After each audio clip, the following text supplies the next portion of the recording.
అందరి జీవితాల్లో ఈ భూమి మీద ఎవరైతే ఇంతవరకు ఆన్లైన్లో జాయిన్ అవుతున్న వారు కావచ్చు, మనకు పరిచయం ఉన్న వారి జీవితాల్లో కావచ్చు, సీక్రెట్ లైఫ్ అన్నది ఖచ్చితంగా ఉంటుంది. ప్రతి ఒక్కరి జీవితాల్లో ఒక సీక్రెట్ లైఫ్ అనేది ఖచ్చితంగా ఉంటుంది.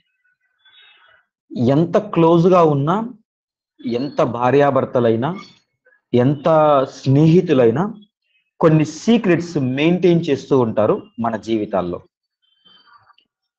సర్వసాధారణంగా చెప్పుకోవాలంటే మన సంగతులు వేరే వాళ్ళకు తెలియకూడదని మన మొబైల్‌కి లాక్ వేసే దగ్గర నుంచి, మన ఇంట్లో బీరువాలో పెట్టుకున్నటువంటి ధనము, నగలు, తర్వాత మనము తెలియకుండా దాచినటువంటి కొన్ని వస్తువులు, అంతేకాకుండా మనము చేసినటువంటి కొన్ని చర్యలు, మన జీవితంలో జరిగినటువంటి కొన్ని సంఘటనలు, ఇవన్నీ దేనికి దారి చూపుతున్నాయంటే రహస్య జీవితానికి దారి చూపుతున్నాయి.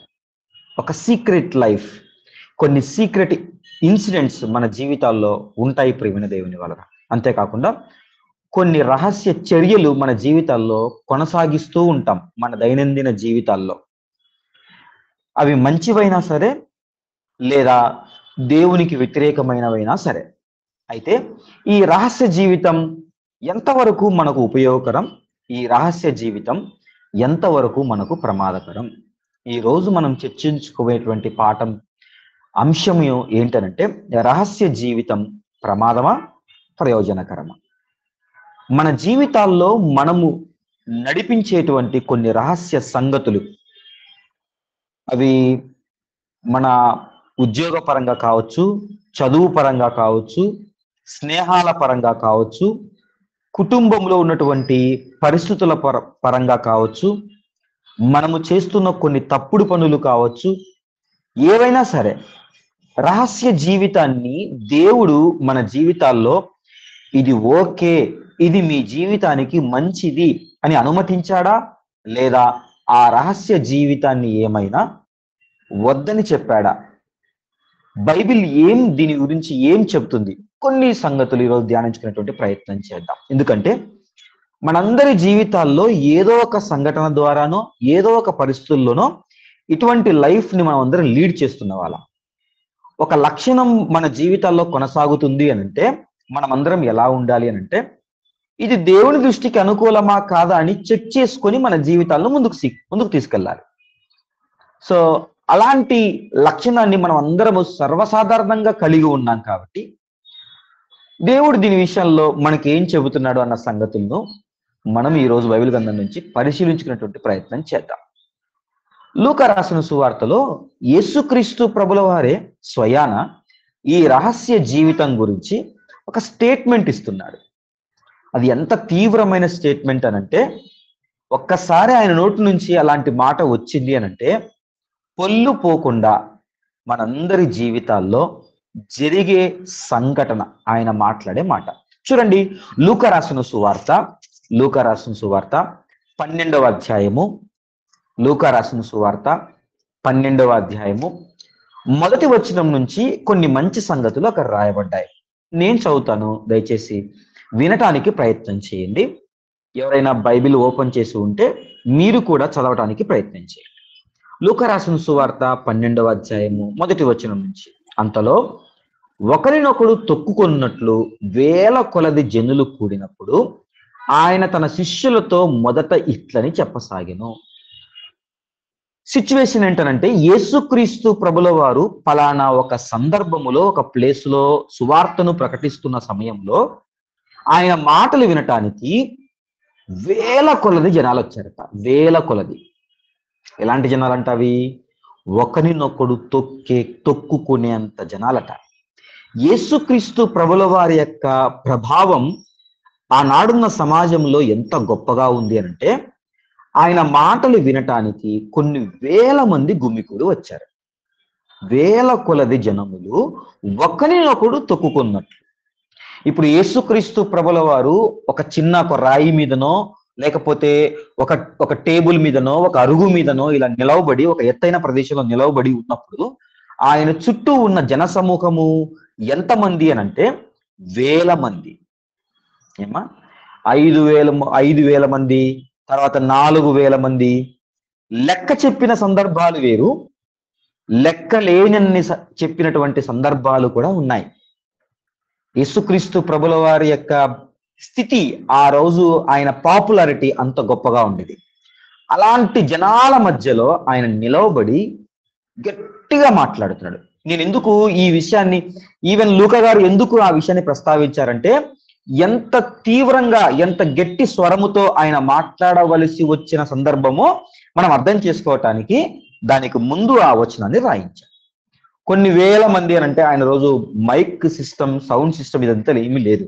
అలాంటిది ఆయన ఆ టైంలో అక్కడ నిలవబడి వాళ్ళందరికీ వినిపించేలా గట్టిగా చెప్పాలి అంటే ఎలాంటి స్వరముతో మాట్లాడింటాడో అలాంటి స్వరాన్ని ఊహించుకొని ఇప్పుడు కింది మాటను మనం చదవాలి. ఎలా చదివి ఉంటాడు? పరిసయ్యుల వేషధారణను పులిసిన పిండిని గురించి జాగ్రత్త పడండి. మరుగైనదేదియు బయలుపరచబడకపోదు, రహస్యమైనదేదియు తెలియబడకపోదు. అందుచేత మీరు చీకటిలో మాట్లాడుకున్నవి వెలుగులో వినబడును, మీరు గదుల యందు చెవిలో చెప్పుకున్నది మిద్దెల మీద చాటింపబడును. ఈ స్టేట్మెంట్ ఎంత గట్టిగా చెప్పింటాడో ఒకసారి మీరు ఎస్టిమేట్ చేయాలి. కొన్ని వేల మంది ముందు, ఇప్పుడు ఈ మొబైల్ నేను మాట్లాడుతుంటే ఇక్కడ వినపడుతుంది కాబట్టి ఇంత మెల్లని స్వరాన్ని వినియోగిస్తున్నాను. యేసుక్రీస్తు ప్రభుల వారి చుట్టూ ఒకనొకడు తొక్కుకునేంత జనాలుంటే ఆ టైంలో ఆయన నిలబడి మాట్లాడుతున్నప్పుడు ఎలాంటి స్వరాన్ని ఉపయోగించారు ఒక్కసారి ఆలోచించండి. జాగ్రత్త అని మాట్లాడుతూ, రహస్యమైనదేది బయలుపరచబడకపోదు, తెలియబడకపోదు అని మాట్లాడుతూ ఆయన అంటున్న మాట, మీరు చీకటిలో మాట్లాడుకున్నవి వెలుగులో వినబడును. ఒక స్టేట్మెంట్ ఇస్తున్నాడు ఆయన, ఒక స్టేట్మెంట్స్. అంతేకాదు, మీరు గదుల యందు చెవిలో చెప్పుకున్నది మిద్దెల మీద చాటింపబడును. ఒక రహస్య జీవితం గురించి, సీక్రెట్ లైఫ్ గురించి యేసుక్రీస్తు ప్రభుల వారు మనకందరికీ చెబుతున్నటువంటి ఒక స్టేట్మెంట్ ఏంటంటే, నువ్వు ఈరోజు సీక్రెట్ గా పెట్టింది ఏదో ఒక రోజు వెలుగులో కనిపిస్తుంది. మొత్తం సమాజానికి అంతటికి అది బయలుపరచబడుతుంది. బట్ట బయలు అంటాం కదా, అలా చెయ్యబడుతుంది. అంతేకాదు, మీరు చీకట్లో మాట్లాడుకున్నవి, చీకట్లో అనంటే గదికి తలుపులు వేసుకొని లోపలికి వెళ్ళి మాట్లాడుకున్న కొన్ని సంగతులు ఎక్కడ ప్రకటింపబడతాయంట? వెలుగులో ప్రకటింపబడతాయట. అంతేకాదు, మీరు గదుల యందు చెవులో చెప్పుకున్నది మిద్దెల మీద చెప్పబడ్డం కాదు, ఎలా చేయబడతాయంట? చాటింపబడతాయి అని మాట్లాడారు. రహస్య జీవితము మనం అనుకున్నట్టుగా రహస్యము కాదు. ఏదో ఒక రోజు అది బట్ట బయలు చెయ్యబడవలసిన సంగతి. అందుకే అన్నమాట, రహస్యమైనది ఏది బయలుపరచబడకపోదు, మరుగైనదేది బయలుపరచబడకపోదు. అందుకే పరిచయుల గురించి మాట్లాడుతూ, వాళ్ళ లైఫ్ స్టైల్ గురించి మాట్లాడుతూ, మీ జీవితాల్లో చాలా లైఫ్ స్టైల్ చాలా రహస్యంగా ఉంది. కొన్ని లైఫ్ స్టైల్స్ రహస్యంగా ఉన్నాయి. ఏవైతే రహస్యంగా పెట్టుకోవాలో వాటిని రహస్యంగా పెట్టుకోలేదు. ఏవైతే బహిరంగంగా మీరందరూ కనిపించాలో కొన్నిటిని మీరు రహస్యంగా పెట్టుకున్నారు. జాగ్రత్త. ఒక స్టేట్మెంట్, ఒక వార్నింగ్ స్టేట్మెంట్ లాగా మాట్లాడుతున్నాడు ప్రేమదేవుని బాబా. చీకటిలో మాట్లాడుకున్నవి వెలుగులో వినపడతాయట.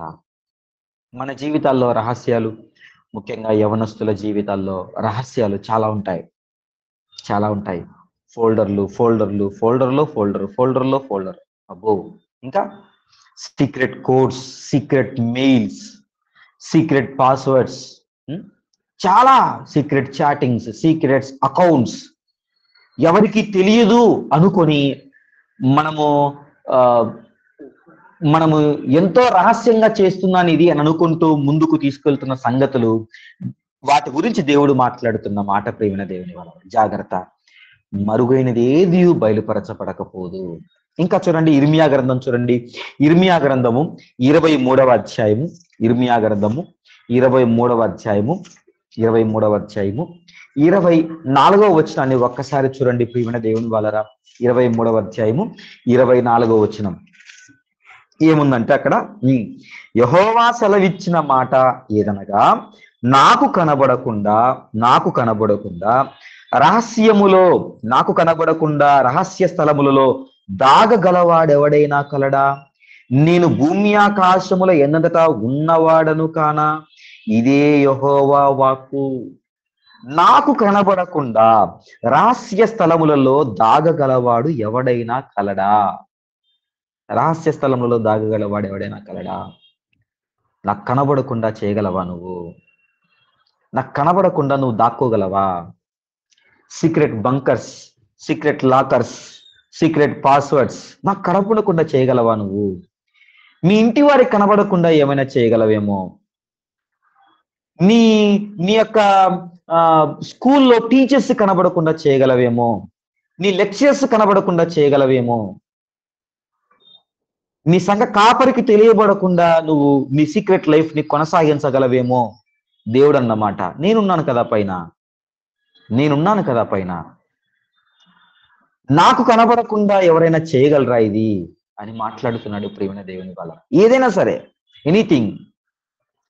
ఇంకా చూడండి, రోమిలికి రాసిన పత్రిక 2వ అధ్యాయము 2వ అధ్యాయము 16వ వచనం చూడండి ప్రియమైన దేవుని వాళ్ళరా, ఎలాంటి మాట మాట్లాడుతున్నాడో. రహస్య జీవితం గురించి నేను ఇంకా ఎక్కువ చెప్పదలుచుకోలేదు. ఆ యొక్క రెఫరెన్సెస్ సమస్తమును ఆయనకు తేడా కనబడుతున్నాయట. దేవాదేవుడికి సమస్తమును తేడా కనబడుతున్నాయట ఆయనకి. రోమిలికి రాసిన పత్రిక 2వ అధ్యాయము 16వ వచనం ప్రియమైన దేవుని వాళ్ళ.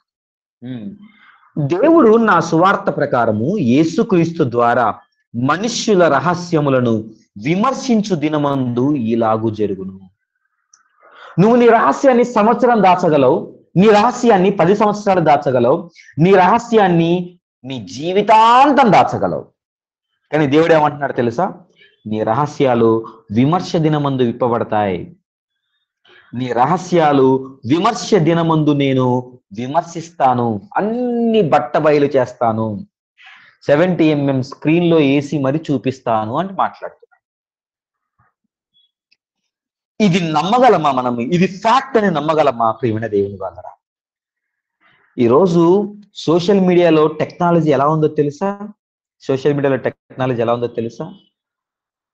మనము మాట్లాడుకుంటున్నప్పుడు మనము ఫోన్ నెట్ లో సెర్చ్ చేయకపోయినా, ఉదాహరణకి మీకు ఒక ఫేస్బుక్ అకౌంట్, మీకు ఒక ఇన్స్టాగ్రామ్ అకౌంట్ ఉందనుకోండి.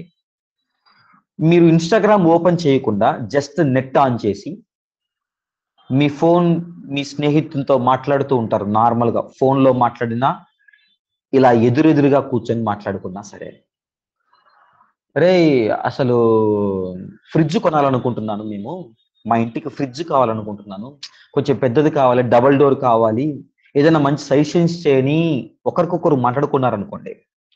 జస్ట్ 5 to 10 minutes లో ఇన్స్టాగ్రామ్ కానీ ఫేస్బుక్ కానీ ఓపెన్ చేసి చూడండి, ఫ్రిడ్జ్ కి సంబంధించినటువంటి యాడ్స్ వచ్చేస్తాయి మీకు. మీరు టైప్ చేయాల్సిన అవసరం లేదు మొబైల్లో, మీరు సెర్చ్ చేయాల్సిన అవసరం లేదు మొబైల్లో. మీరు కేవలం ఒకరికొకరు మాట్లాడుకుంటే చాలు, ఫోన్లో మాట్లాడుకుంటే చాలు. ఫేస్బుక్ వాడు, ఇన్స్టాగ్రామ్, వీళ్ళందరూ ఏం చేస్తున్నారో తెలుసా? మనము సీక్రెట్ గా మాట్లాడుకుంటున్నాం అనుకున్న విషయాలని they can access, they can track. ఇంకా తెలుసా?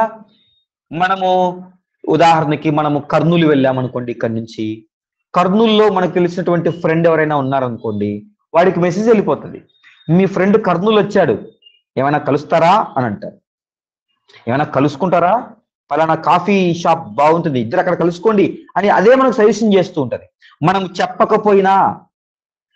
చెప్పకపోయినా టెక్నాలజీ అంతగా ఉంది ప్రియమైన దేవుని వాళ్ళరా. మనం ఏదైతే రహస్యం అనుకుంటున్నామో, మనం ఏదైతే సీక్రెట్ అనుకుంటున్నామో, ఈ లోకములో ఉన్నటువంటి టెక్నాలజీని క్రియేట్ చేసుకున్న వాడికే అదంతా తెలిసిపోతుంది, అదంతా వాడికి బట్టబయలైపోతుంది అని అనుకుంటున్నామే. దాని గురించి మనం తెలుసుకున్నామే. ఇంకో విషయం తెలుసా? మనం ఆలోచించే సంగతులను కూడా బయలుపరచగలిగే టెక్నాలజీ వచ్చేసిందట ప్రియమైన దేవుని వల్ల. ఆలోచించే సంగతులు నువ్వు థింక్ చేయగలిగితే చాలు, అది పట్టేస్తుంది, ఆ మిషన్ పట్టేస్తుంది. నువ్వేం ఆలోచిస్తున్నావు, దేని గురించి ఆలోచిస్తున్నావు? టీవీ ఆన్ చేద్దాం అనుకుంటున్నావా? ఓకే, ఒకసారి ఆన్ చేసి చూడు. నువ్వు ఇలా ఇలా కూర్చొని కొంచెం ఏదైనా న్యూస్ చూడాలనిపిస్తుంది అన్నావు అనుకో, ఆటోమేటిక్ గా టీవీ ఆన్ అయిపోయి న్యూస్ ఛానల్ వచ్చేస్తుందట. అలాంటి టెక్నాలజీ ఉంది. అలాంటి టెక్నాలజీ వచ్చేసింది ప్రియమైన దేవుని వాళ్ళారా. నీ ఆలోచనలు, నీ మాటలు, రహస్యంగా చేసే ప్రతి క్రియ గురించి వీళ్ళకందరికీ తెలిసిపోతుంది. ఇంకాగ్నిటో ట్యాబ్ ఓపెన్ చేసి చూస్తే ఎవరికి తెలియదులే, హిస్టరీ ఉండదులే అనుకుంటున్నారు. తప్పు. హిస్టరీ మనం చూసి డిలీట్ చేసి హిస్టరీ డిలీట్ చేసేస్తే ఎవరికి తెలియదులే అనుకుంటున్నారు. నో, సింగిల్ క్లిక్ తో మొత్తం మనం హిస్టరీ మొత్తాన్ని బయట తీయగలగడ టెక్నాలజీ ఉంది ప్రియమైన దేవుని వాళ్ళ. బయట రహస్యమైనది ఏదీ లేదు ఈ భూమి మీద. అలాంటిది ఇంత మట్టి బుర్ర ఉన్నటువంటి ఈ మనిషికి ఇంత సాధ్యమైందే, రహస్యాన్ని కనిపెట్టగలిగే సాధ్యమైందే, మరి నిన్ను నన్ను ఈ సకల సృష్టిని కలిగించిన దేవుడికి ఇంకేది సాధ్యం కాగలదు? ఆయన అంటున్నాడు, ఇప్పుడు ఉదాహరణకి భగత్ సింగ్ గారు కాదు, చనిపోయిన తర్వాత ఆయన మరణం గురించి తెలియబడలేచుంది ఒక సోల్జర్, సుభాష్ చంద్రబోస్. ఇప్పుడు ఆయన మరణం గురించి ఎవరికి తెలియదు, ఎలా చనిపోయారో ఏంటని తెలియదు. అది ఎప్పుడు బయటపడుతుందో తెలుసా? వీళ్ళు బయట పెట్టకపోతే ఎవరి వల్ల బయటపడుతుందో తెలుసా? అది దేవుడు బయట పెట్టేస్తాడు. రహస్యమైనది ఏది ఎప్పుడు బయటపడసపడుతుంది అయ్యా అంటే, విమర్శ దినమున రహస్యాలను ఏం చేస్తుంది తెలుసా? అన్ని విప్పేసి అన్ని క్యాల్కులేట్ చేస్తా అని మాట్లాడుతున్నారు. కాబట్టి రహస్య జీవితం మన జీవితాలలో లేదు. ఈ విషయాన్ని మనం ఎప్పుడు మైండ్ లో పెట్టుకోవాలి. ఒకవేళ ఇతరులకు తెలియకుండా నువ్వు రహస్య జీవితాన్ని గడిపితే దేవుడు అన్న మాట అంటే తెలుసా? నువ్వు చీకట్లో మాట్లాడేది వెలుగులో వినపడుతుంది, నువ్వు గదుల్లో చేసేది బహిరంగంగా చాటింపబడుతుంది అని మాట్లాడాడు ప్రియమైన దేవుని వాళ్ళరా. ఆ మాటలు విన్నప్పుడు వెన్నులో వణుకు పుడుతుంది. ఆ మాటలు విన్నప్పుడు చాలా భయం అనిపిస్తుంది ప్రియమైన దేవుని వాళ్ళరా. దేవుడు మాట ఇచ్చాడా, అది తప్పకుండా నెరవేరుతున్న సంగతిని జ్ఞాపకం చేసుకోవాలి. కొంతమంది జీవితాల్లో బైబిల్ గ్రంథంలో అవి జరిగాయి. కొంతమంది జీవితాల్లో ఒక 2-3 ఎగ్జాంపుల్ చూసే ప్రయత్నం చేద్దాం ప్రియమైన దేవుని ద్వారా. రాజుల రెండవ గ్రంథము 5వ అధ్యాయము, రాజుల రెండవ గ్రంథము 5వ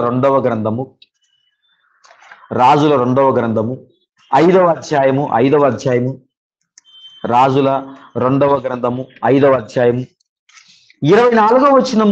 ఈ సందర్భం ఏంటనంటే గెహజీ సందర్భం ప్రియమైన దేవుని వలన. గెహజీ సందర్భం.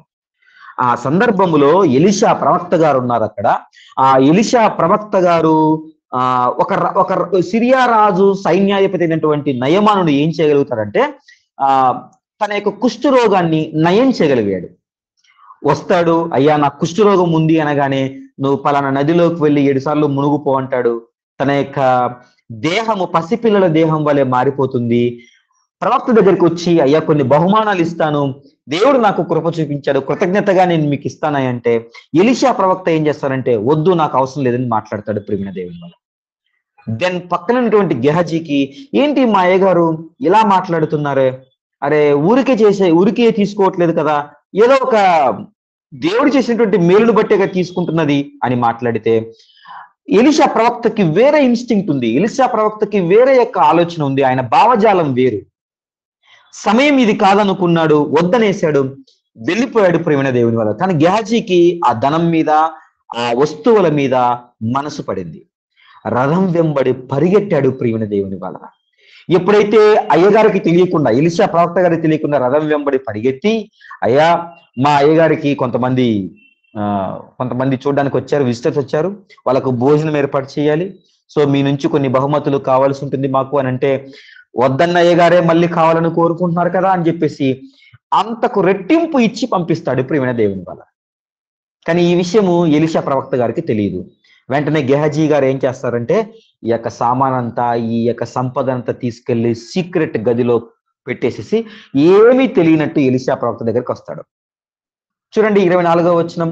మెట్ల దగ్గరకు వారు రాగానే వారి యొద్ద నుండి గెహజీ వాటిని తీసుకొని ఇంటిలో దాచి వారికి సెలవీయగా వారు వెళ్ళిపోయారు. మీరు వెళ్ళిపోండి, పర్లేదు నేను తీసుకెళ్తాను, నేనున్నదే అందుకోసం కదా, అని వాళ్ళకి ఏదో శ్రమ తగ్గిస్తున్నట్టుగా, మీరు వెళ్ళిపో, నేను చూసుకుంటా వీటి సంగతి, ఆల్రెడీ మీ అయ్యగారు వెళ్ళిపోతున్నారు, మీరు వాళ్ళతో వెళ్ళిపోండి అని చెప్పేశాడు. చిన్నగా వీటిని తీసుకెళ్లి రహస్యంగా ఒక గదిలో దాచిపెట్టాడు ప్రియమైన దేవుని వాళ్ళ. 25. అంతటా లోపలికి పోయి తన యజమానుడి ముందు గెలవగా ఎలీషా వారిని చూసి, గెహజీ, నీ వెచ్చటి నుండి వచ్చితువని అడిగినందుకు వాడు, నీ దాసుడునైన నేను ఎచ్చటికి పోలేదనను. ఎచ్చటికి పోలేదయ్యా. సీక్రెట్ మెయింటైన్ చేస్తున్నాడు. నేను ఎక్కడికి పోయినయ్యా, ఎక్కడికి పోలేదు అని అన్నాడు. వెంటనే ఎలీషా గారు అన్నటువంటి మాట, అంతటా ఎలీషా వానితో, ఆ మనుష్యుడు తన రథము దిగి నిన్ను ఎదుర్కొనుటకు తిరిగి వచ్చినప్పుడు నా మనస్సు నీతో కూడా రాలేదా అని ద్రవ్యమును, వస్త్రములను, ఒలీవ చెట్ల తోటలను, ద్రాక్ష తోటలను, గొర్రెలను, ఎడ్లను, దాసదాసీలను సంపాదించుకున్నటకు ఇది సమయమా అని మాట్లాడిన వెంటనే అక్కడ జరుగుతున్నటువంటి మాట, కాబట్టి నయమానునకు కలిగిన కుష్టు నీకును నీ సంతతికిని సర్వకాలము అంటియుండునని చెప్పగా వాడు మంచు వలె తెల్లనైన కుష్ఠము కలిగి ఎలీషా ఎదుట నుండి బయలు వెళ్ళెను. ఇక్కడ మనం చూడవలసిన సంగతి ఏంటో తెలుసా? దాచిపెట్టుకున్నవన్నీ రహస్యంగా చేశాడు. కుష్ఠవ్యాధి మాత్రం బహిరంగంగా అందరికీ తెలిసిపోయేలా వచ్చింది ప్రియమైన దేవుని వల్ల. ఏదో దేవుడు లోపల గుండెలో ఒక చిన్న హోల్ పెట్టడమో, కిడ్నీ ఫెయిల్ చేయటమో, ఏదో ఒక చిన్న వ్యాధి ఇవ్వటమో అలా చేయలేదు. ఏం చేశాడు తెలుసా? రహస్యంగా చేసిన పాపానికి బదులుగా బహిరంగ శిక్ష. అక్కడ యేసుక్రీస్తు ప్రభువారు పెట్టిన మాటను జ్ఞాపకానికి తెచ్చుకోండి. మీరు గదులలో చేసినది బహిరంగంగా మిద్దెల మీద చాటింపబడుతుందని మాట్లాడాడు ప్రియమైన దేవుని వల్ల. రహస్యంగా పాపము చేశాడు, బహిరంగంగా కుష్టి పొందాడు ప్రియమైన దేవుని వల్ల. మరొకరు మనకందరికీ తెలుసు, గొప్ప రాజు అయిన దావీదు గారు. ఏమంటే ఆయన జీవితంలో ఆయన జరిగించినటువంటి ఒక్క పాపం చాలా ఘోరమైన పాపం ప్రియమైన దేవుని వాళ్ళరా. ఆయనను తగ్గించి మాట్లాడాలన్నది నా ఉద్దేశం కాదు, కానీ ఆయన జీవితంలో జరిగినటువంటి ఒక చిన్న సంఘటన ఆయన జీవితాన్ని చాలా అవమాన పాలు చేసింది. ఎలాగో తెలుసా? పరాయి యొక్క స్త్రీని తాను తెచ్చుకొని తన జీవితంలో దాన్ని అనుభవించినప్పుడు, రహస్యంగా చేసినటువంటి ఆ పాపాన్ని చేసినప్పుడు, ఆయన ఆ ప్రవక్త, నాతాను ప్రవక్త ఏం మాట్లాడాడో తెలుసా? అయ్యా, నువ్వు రహస్యంగా ఈ పాపం చేశావయ్యా, కానీ నీకు మాత్రం ఇది బహిరంగంగా చేయబడుతుంది. నువ్వు రహస్యంగా గదుల్లో చేసినటువంటి పరాయి భార్యతో గదుల్లో చేసినటువంటి ఆ పాపము నీ భార్యలు బహిరంగంగా ఆ విధంగా చేయబడతారయ్యా అని మాట్లాడాడు ప్రియమైన దేవుడు. ఎంత ఘోరం ప్రియమైన దేవుని వాళ్ళరా. ఒక భక్తుడి జీవితంలో, ఎంతో గొప్ప భక్తుడి జీవితంలో జరిగించిన ఒక చిన్న రహస్య పాపం బట్టబయలు చేయబడింది, బహిరంగంగా చేయబడింది. అది ఎలాంటిదో తెలుసా? తట్టుకోలేనిది ప్రియమైన దేవుని వాళ్ళ. దేవుడు క్షమించలేదు. వేడుకున్నాడు, నీ పాపం క్షమించబడిందేమో, కానీ నీకు జరగవలసినది మాత్రం జరిగి తీరుతుంది అని చెప్పాడు ప్రియమైన దేవుని వల్ల. రహస్యాన్ని బట్టబయలు చేశాడు. తమ జీవితాల్లో శిక్షను కూడా అందరికీ బట్టబయలు చేశాడు. ఆయన చాలా గొప్ప భక్తుడు, కానీ తన జీవితంలో జరిగినటువంటి ఆ ఒక్క చిన్న సంఘటన మనకి ఈరోజు ఒక చిన్న పాఠంగా మిగిలిపోయింది ప్రియమైన దేవుని వల్ల. ఇంకా మరొక సంఘటన అననీయ సప్ఫీరా గురించి మనకందరికీ తెలుసు. రెఫరెన్స్ కోసం అపోస్తల కార్యములు 5వ అధ్యాయము, మొదటి వచనం నుంచి 3 వచనాలు ప్రియమైన దేవుని వల్ల. 3 వచనాలు. అననీయ సప్ఫీరా ఇద్దరు కలిసి ఒక నిర్ణయం తీసుకున్నారు. ఏం నిర్ణయం తీసుకున్నారయ్యానంటే, అమ్మా, మనకు ఒక పొలం ఉంది కదా, పొలాన్ని అమ్మి కొంత డబ్బులు తెచ్చి ఏం చేద్దామో తెలుసా? ఇదిగో సేవకి ఇచ్చేద్దాం అనుకున్నారు. ఒక మంచి నిర్ణయం తీసుకున్నారు. మళ్ళీ రహస్యంగా చర్చిలోకి వచ్చి అనౌన్స్ చేశారు, మేము పలానా పొలాన్ని కొన్నాము, ఆ పొలాన్ని అమ్ముతున్నాము, దాని ద్వారా వచ్చిన డబ్బులంతా దేవునికి ఇచ్చేద్దాం అనుకుంటున్నాం అన్నారు. డబ్బులు వచ్చింది. ఇంటికి వెళ్ళిన తర్వాత చూసుకున్నారు, ఎక్కువ డబ్బులు కనపడింది. వాళ్ళ మనసు చెడిపోయింది ప్రియమైన దేవుని వల్ల. కొంత దాచేద్దామా అనుకున్నారు. ఏం పర్లేదులే, దేవుడు ఇంతే ఇస్తే వద్దనుకుంటాడా ఏంటి అనుకున్నారు ప్రియమైన దేవుని వల్ల. దేవుడు ఎలాంటి వాడంటే, అయ్యా, నువ్వు మొక్కుకున్నది నెరవేర్చకుండా ఉండడం కంటే అసలు మొక్కుకోకుండా ఉండడమే మంచిది అని మాట. నా దేవుని కోసం నా జీవితం అని మొక్కుకొని, నా దేవుని కోసం ఇది నేను అర్పిస్తానని నువ్వు అర్పణ మొక్కుకున్నది చెల్లింపకుండా ఉండడం కంటే అసలు మొక్కుకోకుండా ఉండడమే బెటర్ అంటాడు దేవుడు. వీళ్ళు మొక్కుకున్నారు, మేము ఇస్తామన్నారు, అందరి దగ్గర పేరు సంపాదించారు, కొంత దాచిపెట్టారు. ఒకరికి తెలియకుండా ఒకరు వచ్చి ఇంతేనయ్యా ఇంతేనా అన్నారు. లేదయ్యా ఇంతే అని అన్నారు. ఒకరికి తెలియకుండా ఒకరు అబద్ధం చెప్పారు. ప్రియ దేవుని వాళ్ళరా, అక్కడికక్కడే తమ ప్రాణాలు విడిచారు. రహస్యంగా దాచిపెట్టుకున్న కొంత ధనం తమ జీవితాలను బట్టబయలు అందరికీ ఇప్పటికీ వారి జీవితాల గురించి మనం చదువుకుంటున్నాం. రహస్యంగా చేసిన ఒక పాపం వారి జీవితాలకు ఎంత ప్రమాదకరంగా మారిందో ఈ సందర్భాల ద్వారా మనం తెలుసుకున్నాం. ప్రియమైన దేవుని ద్వారా ఇంకా ఎంతో మంది తమ జీవితాల్లో రహస్యంగా పాపాలు జరిగించారు, తమ జీవితాలను ఘోరంగా నాశనం చేసుకున్నారు. ఘోరంగా నాశనం రహస్యంగా చేశాడు ఇస్కరియోతు యూదా. రహస్యంగా 30 వెండి నాణాలు తెలియకుండా తీసుకెళ్లిపోయాడు. బట్ట బయలు పేగులు బయటకు వచ్చి చనిపోయినటువంటి సందర్భం. ప్రియమైన దేవుని వల్ల రహస్య పాపం చాలా ప్రమాదకరం. దేవుడు దాని విషయంలో చాలా తీవ్రంగా స్పందిస్తాడు. సీక్రెట్ గా చేస్తున్నావా బట్ట బయలు చేస్తా అంటాడు ప్రియమైన దేవుని. సీక్రెట్ గా మాట్లాడుతున్నావా బట్ట బయలు చేస్తా అని మాట్లాడుతున్నాడు ప్రియమైన దేవుని వల్ల. వద్దు, అలాంటి రహస్యాలు మన జీవితాల్లో ఉండడానికి వీల్లేదు ప్రియమైన దేవుని వల్ల. అందుకే కీర్తనాకారుడు చక్కని మాటలు రాస్తున్నాడు చూడండి. కీర్తనల గ్రంథము 90వ అధ్యాయము 7వ అధ్యాయము 7వ వచనం చూడండి ప్రియమైన దేవుని వల్ల. కీర్తనల గ్రంథము 90వ అధ్యాయము 7వ వచనం ప్రియమైన దేవుని వాళ్ళరా. 7వ వచనం, నీ కోపం వలన మేము క్షీణించుచున్నామయ్యా, నీ ఉగ్రతను బట్టి దిగులు పడుచున్నామయ్యా. 8వ వచనం, మా దోషములను నీవు నీ ఎదుట ఉంచుకొని ఉన్నావు, నీ ముఖ కాంతిలో మా రహస్య పాపములు కనబడుచున్నవి. ఆయన ముఖాన్ని చూస్తే అర్థమైపోతుందంట ప్రియమైన దేవుని వల్ల మన రహస్య జీవితం అంతా బట్టబయలు చేయబడుతుందట. దేవుని వాక్యాన్ని మనం చదువుకుంటా ఉంటే, దేవుని వాక్యాన్ని నిత్యము మనం ధ్యానిస్తూ ఉంటే మన రహస్య జీవితం దేవుడు క్వశ్చన్ చేస్తూ మనకు చూపిస్తూ ఉంటాడట. మరి ఇదేంటి, వాక్యంలో ఇలా ఉంది కదయ్యా, మరి ఎందుకు ఇలా చేశావు, ఎందుకు సీక్రెట్ గా ఇది ఫాలో అవుతున్నావు, సీక్రెట్ గా ఎందుకు ఇది చూడగలుగుతున్నావు, సీక్రెట్ గా ఎందుకు ఇవి వినగలుగుతున్నావు? బట్టబయలు చేస్తానయ్యా, బట్టబయలు చేస్తాను. ఆయన ముఖ కాంతిలో రహస్య పాపాలు కనబడుతున్నాయట.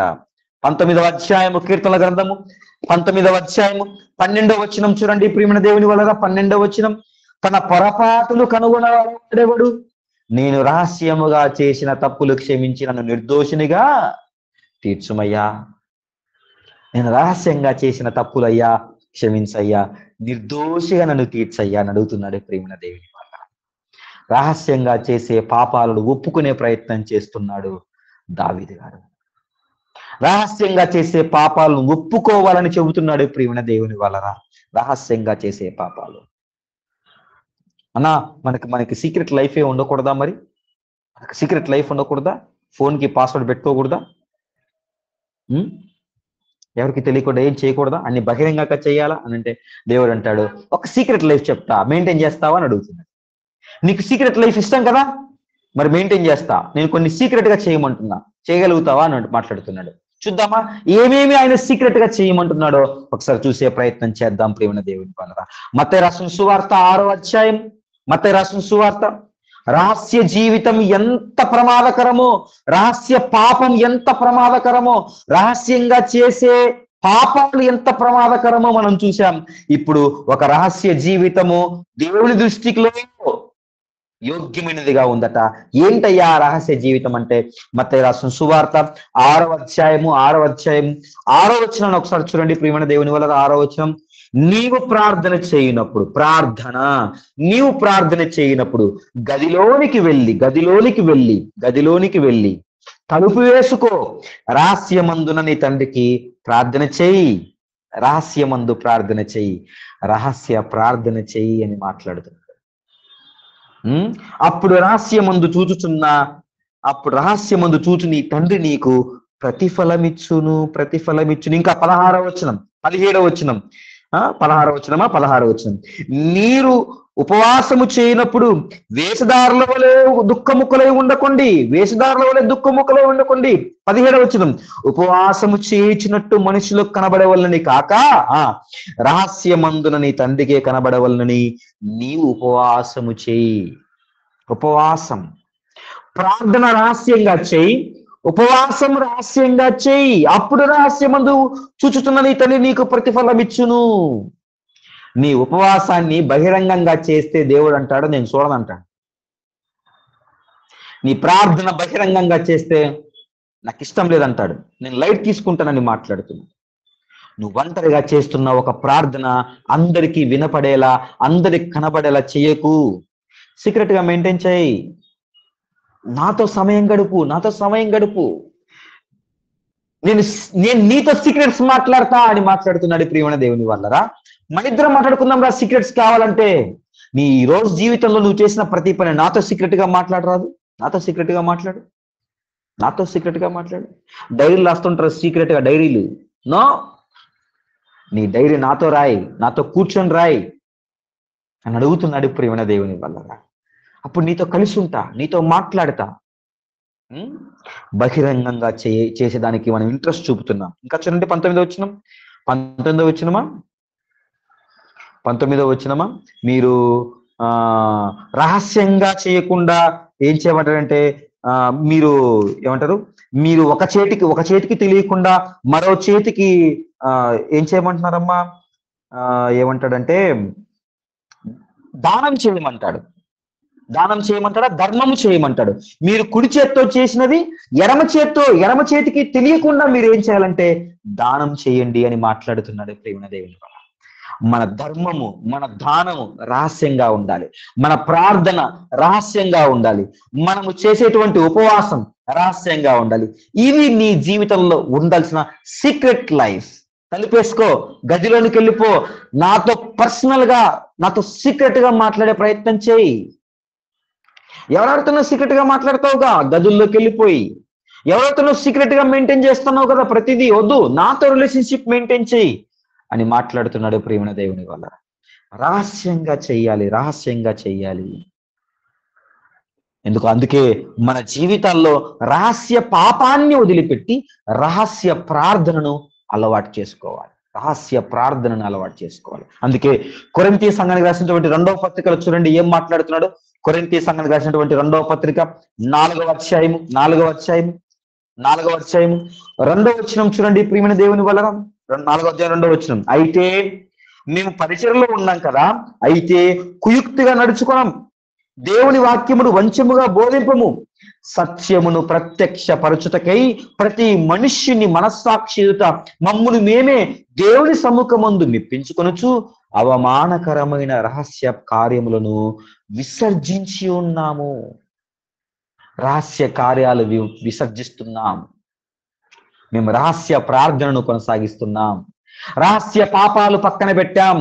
రహస్య ప్రార్థన, రహస్య ఉపవాసం, రహస్య సహాయం చేసే విషయంలో మేము ముందుంటున్నాం అని మాట్లాడుతున్నాడు ప్రియమైన దేవుని వల్ల. ఏమండి, నువ్వు దేవుని కోసం చేసే పనులు సంఘంలో ప్రకటింపబడాలి, మంచి విషయమే, నేను కాదనట్లేదు. అవి సంఘంలో మిగిలిన వాళ్ళకు తెలియపరచబడుతూ కొంచెము మిగిలిన వారికి ప్రోత్సాహకరంగా ఉండాలి. ఒక లెక్కలు తెలియాలి కాబట్టి అందరి ముందు ఇవ్వటం తప్పేం కాదు. నేను దాని గురించి మాట్లాడటం లేదు.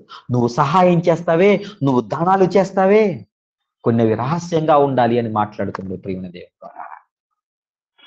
అప్పుడు నేను చూస్తానంటాడు. నువ్వు రహస్యంగా చేసే ప్రతిదీ నాకు చేసినట్టుగా కనబడుతుంది. కనీసం నువ్వు రహస్యంగా చేసింది నీకు కూడా గుర్తుండకూడదు. అందుకని అడగా, మేమెప్పుడు చేశామయ్యా మీకు, నువ్వు ఆకలి ఉంటే మేమెప్పుడు మీకు అన్నం పెట్టామయ్యా, మర్చిపోయారు వీళ్ళు. కానీ దేవుడు మర్చిపోలేదు ప్రియమైన దేవుని వల్లరా. ఇక్కడ ఒక స్టేట్మెంట్, ఒక మంచి దైవ సేవకుడు ఒక మంచి స్టేట్మెంట్ ఇచ్చాడు ప్రియమైన దేవుని వల్లరా.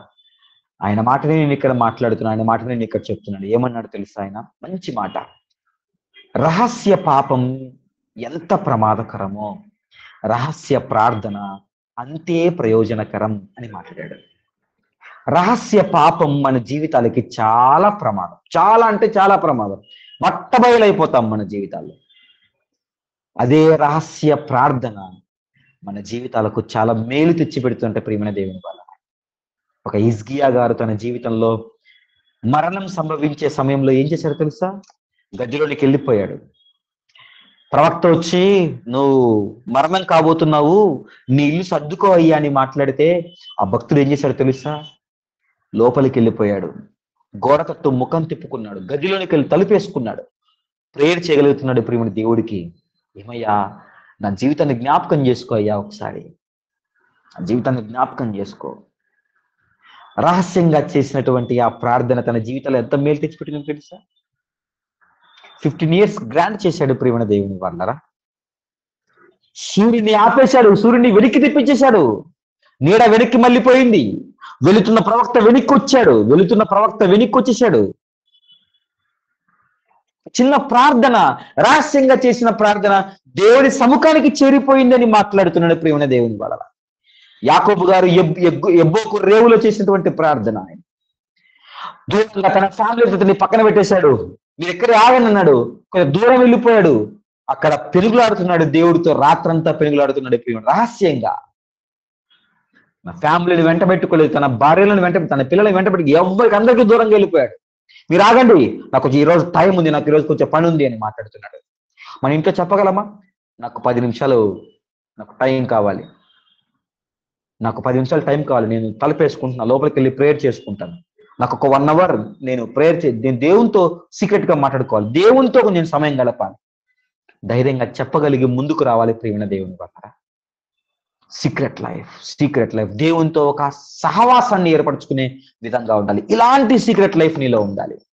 యేసుక్రీస్తు ప్రభుల వారి జీవితంలో కూడా ఇలాంటి సీక్రెట్ లైఫ్ మెయింటైన్ చేశాడు ప్రియమైన దేవుని తన జీవితంలో. ఎలాంటి సీక్రెట్ లైఫ్? మత్తయి రాసిన సువార్త 14వ అధ్యాయం, మత్తయి రాసిన సువార్త 14వ అధ్యాయం 23వ వచనం చూడండి ప్రియమైన దేవుని వలన. మత్తయి రాసిన సువార్త 14వ అధ్యాయం 23వ వచనం ఏంటమ్మా? ఆయన ఆ జనసమూహములను పంపివేసి, అందరిని పంపమంటున్నాడు, వెళ్ళిపోండి, మెసేజ్ అయిపోయింది, వెళ్ళిపోండి అందరినీ పంపివేస్తున్నట్ట, ఆయనే పంపేస్తున్నట్ట, వెళ్ళిపోండి అంటున్నాడట. ప్రార్థన చేయుటకు ఏకాంతముగా కొండ ఎక్కిపోయి సాయంకాలమైనప్పుడు ఒంటరిగా ఉండెను. సాయంకాలమైనప్పుడు ఒంటరిగా గడుపుతున్నాడట ప్రియమైనది. Secret life. ఆయన ఎక్కడ ఉంటాడు అంటే ఆయన అరణ్యంలో ఉంటాడు. ఏం చేస్తాడు అంటే ప్రేయర్ చేసుకుంటాడు. ఏం మాట్లాడతాడో ఎవరికి తెలియదు. దేవుడితో ఒక అనుబంధాన్ని పెంచుకునే ప్రయత్నం చేస్తున్నాడు యేసుక్రీస్తు ప్రభువారు. రేపటి దినమున జరగబోయేటువంటి ప్రతి సంగతిని ఈ రోజు దేవుడి దగ్గర డిస్కస్ చేస్తాడు ప్రియమైన దేవుడు. అబ్రహాం గారు కూడా మమ్రే వనములో ఆ సింధూర వృక్షము కింద అలా సీక్రెట్ గా గడుపుతూ ఉంటాడు. దేవుడు వచ్చి మాట్లాడడం మొదలు పెడతా ఉంటాడు. నువ్వు సీక్రెట్ గా దేవుడి సన్నిధిని అనుభవిస్తా ఉంటే దేవుడు నీకు దగ్గర కావటానికి ఇష్టం చూపుతాడు ప్రియమైన దేవుని వాళ్ళ. ఇష్టం చూపుతాడు. 14 ఏళ్ళు ఏడ్చిన, 14 ఏళ్ళు వాసము చేసిన, 14 ఏళ్ళు తన జీవితంలో గడిచిపోయిన ఏ రోజు మాట్లాడని దేవుడు ఒక రోజు రాత్రి కన్నీరు విడుస్తూ దేవుడితో మాట్లాడుతూ దేవుడితో గడిపితే దేవుడు దిగిపోయాడు ప్రియమైన దేవుని వల్లరా. నాయనా నిన్ను ఆశీర్వదిస్తున్నానని చెప్పేసి వెళ్ళిపోయాడు. అంతవరకు తనకు ఎక్కడ దొరకని ఆశీర్వాదం ఒక రోజు రాత్రిలో దొరికిందానంటే, దొరికింది దేని వల్ల అయ్యానంటే రహస్యంగా చేసిన ప్రార్థనా జీవితం. నేను మాట్లాడుతున్నాను ఈరోజు, ఎవరికి తెలియకుండా ఒకసారి దేవుడితో సీక్రెట్ లైఫ్ గడుపు. ఆయనతో లవ్ మెయింటైన్ చేయి, బాగుంటది చాలా. ఆయనతో మాట్లాడు. ఆయన చాలా వినాలని ఇష్టపడుతున్నాడు ప్రియమైన దేవుని వల్లరా. నీతో సమయం గడపాలనికి ఆయనకి చాలా ఇష్టం. చుట్టూ కోటాను కోట్ల దేవదూతలు ఉన్నా ఆయనకు ఒకటే ఇష్టం ఉంది. ఆయనకు నా కుమారుడు నాతో కొన్ని సీక్రెట్స్ మాట్లాడితే బాగుంది. నేను ఒక మాట మాట్లాడతాను. నువ్వు రహస్యంగా చేసిన నీ సీక్రెట్స్ ఎవరికి తెలియకపోవచ్చు. ఎవరికి బాగా తెలుసు? దేవుడికి బాగా తెలుసు. ఏమండి, ఆయనకి మళ్ళీ సీక్రెట్ గా చెప్పేది ఏమైనా ఉందా? లేదు. నీ హృదయం అంతా ఆయనకి తెలుసు, ఆయనకు ముందుగానే. కానీ నువ్వు చెబితే వినాలని ఆయనకి ఇష్టం. నీతో ఆయన ముచ్చటించాలని ఆయన ఇష్టం ప్రియమైన దేవుని వల్ల. అందుకే దేవునితో ఒక మంచి అన్యోన్య సహవాసం, ఒక సీక్రెట్ లైఫ్, ఆయన ఒక సీక్రెట్ ఫ్రెండ్ లాగా మెయింటైన్ చేయి. ఆయనతో ఒక సీక్రెట్ రిలేషన్షిప్ ని మెయింటైన్ చేయి. నీకు నిన్ను బాగా ప్రేమించేవాడు ఎవరయ్యా, నీకు నీ సాధక బాధకాలని ఎవరితో చెప్పుకుంటావయ్యా అంటే చిన్న చిరునవ్వు నవ్వి దేవునితో చెప్పుకుంటానను. మీకెవరికి అర్థం కాని ఒక సీక్రెట్ లైఫ్ నాకు ఉంది అని మాట్లాడు. దేవునితో చెప్పుకో ప్రియమైన దేవుని వలన. ఒక పని చేయాలంటే దేవుని దగ్గరికి అడుగు. ఏం చేయమంటావయ్యా అని అంటే ఆయన అంటాడు, నీ మీద దృష్టి ఉంచి నీకు ఆలోచన చెప్పేదని మాట్లాడతాడు ప్రియమైన దేవుని. ఈ చిన్న కష్టం ఉన్నది, దీన్ని ఎలా అయ్యా నేను ఓవర్కమ్ చేయాలంటే దేవునితో మాట్లాడు చూడు. దేవుడు మంచి మంచి రెఫరెన్సెస్ నీకు గైడ్ చేస్తాడు. దేవుడు నీకు గైడ్ చేస్తాడు. అంత ఇష్టం ఆయనకు నీతో ఆ లైఫ్ ని మెయింటైన్ చేయటం. అది చెయ్యగలగవా? ఈరోజు మాట్లాడుతాడు. యేసుక్రీస్తులలో వారు ఎప్పుడో రాత్రి పోతాడు, సాయంకాలం ఎప్పుడో కొండకెళ్ళిపోతాడు. ఎప్పుడు వస్తాడయ్యా అంటే శిష్యులందరూ పడుకున్న తర్వాత వస్తాడు, పడుకుంటాడు. మళ్ళీ ఎప్పుడు లేస్తాడయ్యా అంటే ఆయన ఉదయమున వేకువజామునే. అంటే వేకువజామునే అంటే మనకు అర్థం కావాలని ఇంకా ఇంకా తెల్లవారక ముందే, ఇంకనూ చీకటి ఉండగానే ఆయన లేచి కొండ మీదకి వెళ్ళిపోతాడట. మనకు వేకువజాము అంటే తెలుసా? మనం ఎప్పుడు లేస్తే అప్పుడే వేకువజాము. 7 గంటలకు లేస్తుంది, 8 గంటలకు లేచి మనం మాట్లాడుతుంటాం దేవుడితో. ఏం మాట్లాడతాం తెలుసా? దేవా, రాత్రంతా కాపాడు, వేకువజామునే లేచి నిన్ను స్తుతించే భాగ్యం నాకు ఇచ్చావయ్యా, నిన్ను ప్రార్థించుకునే భాగ్యం నాకు ఇచ్చావయ్యా అంటాడు. నువ్వు 8కి లేచి వేకువజాము అంటే అది నీ నీ నీ టైం టేబుల్ అదా? యేసుక్రీస్తు ఇలాంటి వాళ్ళు ఉంటారనే యేసుక్రీస్తు వారు ముందుగానే చెప్పారు. తన జీవితం ద్వారా చెప్తున్నాడు ఆ గ్రంథకర్త. ఏమంటాడో తెలుసా? ఆయన వేకువజామునే పెందలకడనే లేచి, అంటే ఇంకా చీకటి ఉండగానే తెల్లవారక ముందే లేచి కొండ మీదకి వెళ్ళి ప్రేయర్ చేసుకుంటున్నాడంట ప్రియమైన దేవుని వల్ల. రహస్యంగా ఎవరు చూడకూడదు నేను ప్రేయర్ చేసుకునేది, నా దేవునితో మాట్లాడుతున్నది ఎవరు వినకూడదు అనుకుంటున్నాడు ప్రియమైన దేవుని వల్ల. అలాంటి సీక్రెట్ లైఫ్ ని నీ జీవితంలో, నా జీవితంలో మెయింటైన్ చేయి.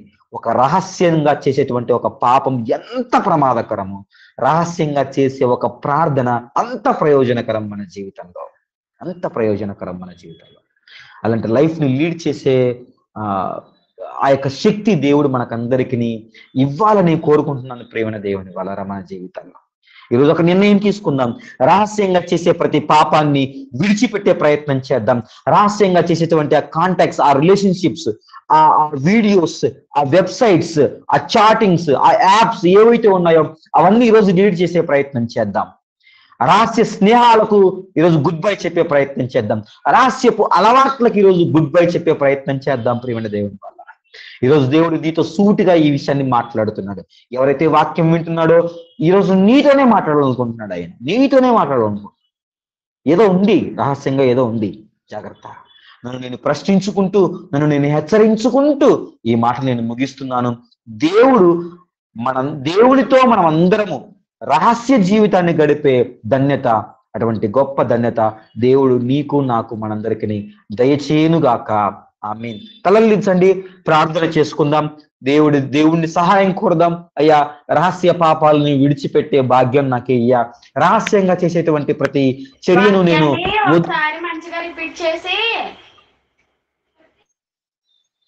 రహస్యంగా చేసేటువంటి ప్రతి చర్యను నేను వదిలిపెట్టే ప్రయత్నం చేయలాగున నాకు సహాయం చేయి తండ్రి అని ప్రేయర్ చేసుకునేటువంటి ప్రయత్నం చేద్దాం ప్రేమ దేవుని వల్ల. మహోన్నతుడా, మా కన్న తండ్రి,